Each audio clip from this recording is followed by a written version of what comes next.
The second exercise was to look at the work of Lionel Feininger, and we were looking particularly at the use of triangles, lines, etc.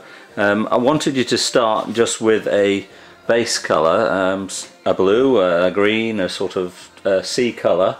I've done a couple of sheets, slightly different. I've used a sponge with the acrylic and just literally sponged it across. I want you to try and get a bit of texture in there. You'll see I've done that in places to get some effects.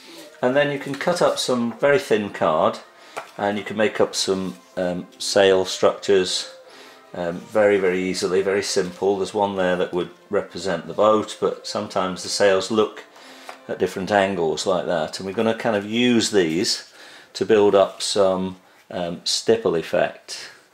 If you wet, I've got here a very natural sponge. I think the kind of bathroom sponges are probably just as good. I'm going to try and mix a bit of paint straight on, and if I'm doing this on the palette so that I'm getting a bit of colour onto the sponge itself, and just spread it out so you've got something that you can stipple with, and then just working your way across. You can either sort of dab it like that, use it as a stencil.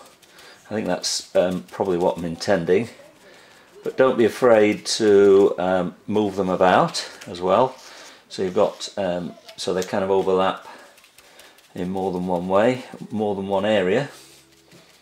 And of course the thing about this is you can move them up and down. You could just use little sort of straight pieces of card in all this, just to get you some sort of effects and starting points really for what's coming.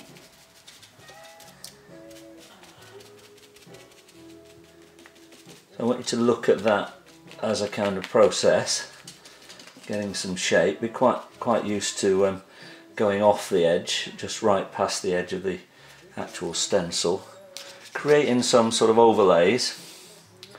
You'll notice that when you see sails, and sailing boats particularly, a lot of them aren't white, they're red, blue, depending on the class of the boat, and you get some interesting effects based on that. Don't be afraid to carry the shape on, carry the effect right along the page. So what you're doing gradually is building up some sort of effects. You'll need several layers of card to do that, and that's just a start in the process.